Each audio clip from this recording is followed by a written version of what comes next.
Hey guys, Soulblader here. Today I'm going to be doing a little bit of a different video. I've had a lot of questions about how I get my save file from my cartridge to my 3DS, or how I take my 3DS save and move it to my cartridge so I can throw the Pokemon out in the stadium. So I'm just gonna go do a quick video about how I go about doing that. So the main thing you're gonna need is some way to dump your Game Boy or Game Boy Color cartridge. I use this right here. It's called a Joey Jr. It is just a Game Boy cart dumper basically. The Game Boy plugs in right there. It uses a USB-B and it acts exactly like basically a USB drive and shows you the contents of the Game Boy game. This was like there are a lot of options. This was the cheapest option I found. I think this thing was like $20, 25 bucks. This is like version 1.0. There is an updated version now. Instead of USB-B, it uses USB-C. This is only compatible with Game Boy and Game Boy Color, and the newest one is compatible from Game Boy all the way up to Game Boy Advance. So this one works just fine, but like I said, there is a new one out there. Yeah, so you plug in the Game Boy cartridge just like that, and then you just take your USB-B cable, which is basically what most printers use. It's got that big fat end to it. And yeah, you plug it in. Unfortunately, this one can only use USB 2.0 ports. My computer doesn't have any, so I had to buy just a super cheap USB hub that's 2.0, and then it works completely fine. So yeah, let me just show you guys what it looks like when you plug it in. So it just pulls up and it shows up on your computer as a USB drive. So it's got the .gb, which is basically just the game ROM. You can take that off if you want to, play it on your computer, or you can even move it to your 3DS. If you've got some Game Boy ROMs you want to play. It's got just for like gold and silver, it's going to have the RTC file, which is the clock. It'll have the .sav, which is the important thing. That's your save file. And then it just has the firmware for the little cart dumper here. So yeah, the .sav is the only thing you need. Don't worry about the RTC file. It's not a big deal. You can ignore it. So just pull off the .sav and you just drag it right off there onto your computer. Once you have that .sav file, it is not directly compatible with Virtual Console. You will need to convert it. You can see that it was 32 kilobytes. Virtual Console saves are 33 kilobytes. They're slightly different structure and it's slightly bigger. So you cannot just take your .sav and put it onto the Virtual Console. There is a website you can use to convert your save files. It was created for the Game Boy hack Crystal Clear. I don't know if you guys have heard of that. It's basically just like a Pokemon Crystal ROM hack. And some guys created a converter so that you could take your Crystal save and then play it on the ROM hack. So yeah, I'm gonna go ahead and show you guys that website real quick.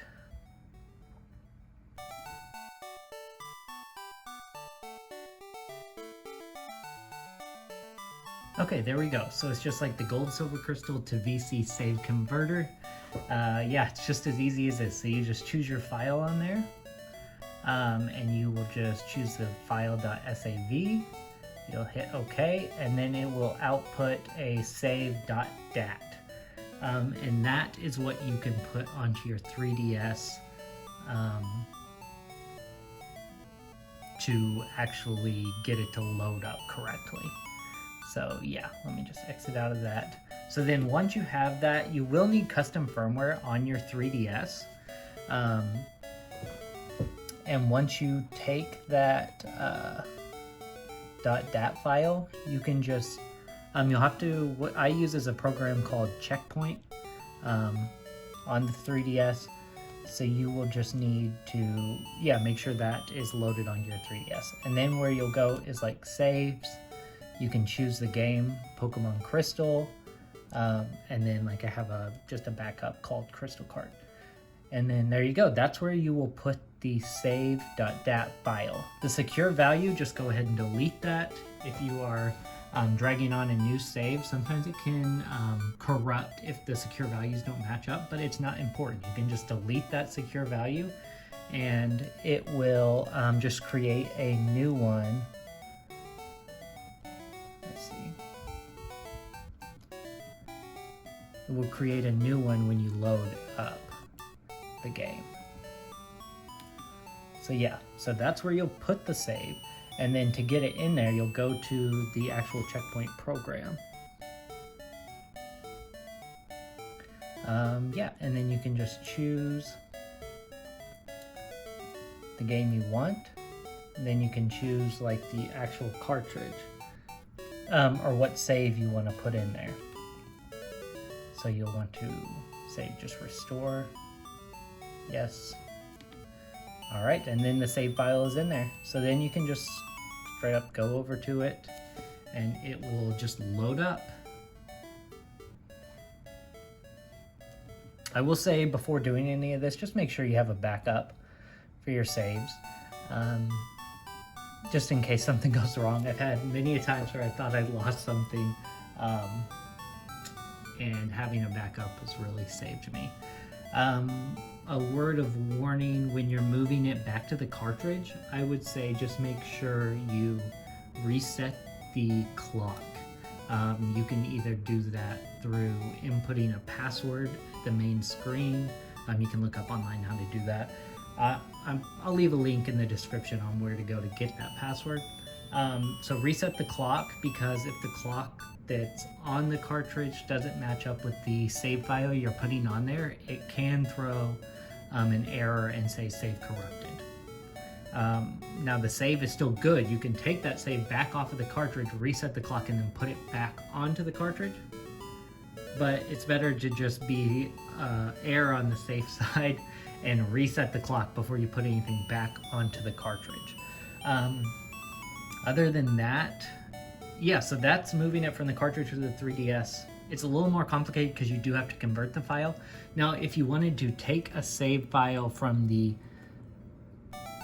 Virtual Console version and put it onto your Crystal Cart, you can just, they are directly compatible. So you get the .dat file and then just rename it to file.sav, and you can just drag it onto the cartridge and it will be good to go.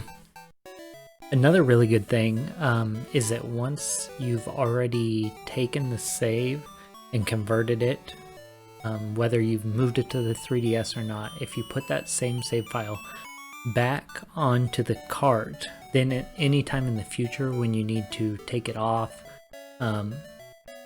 you don't have to convert it anymore. It's good to go. Even though the save file will go back down to 32 kilobytes, it does not need to be converted again to be put back onto the Virtual Console, or even to open it up in like PK Hex or anything like that. It does have to be converted. You can't take a save, the .sav, and just open it up in any of those programs. It doesn't work. It has to be converted first. But once you've converted it the first time, put it back onto the cart. Anytime after that, it's good to go. You can just get straight off. So yeah, I hope that was helpful. I know a lot of people are kind of wary about hunting on actual cartridges, just because of the nature of the way save files work and the battery being so important. So hopefully with tools like these, it will become a lot more common, and I'd love to see more people hunting on the actual cartridges. Thanks for watching. If you guys have any more questions, just let me know. Thanks.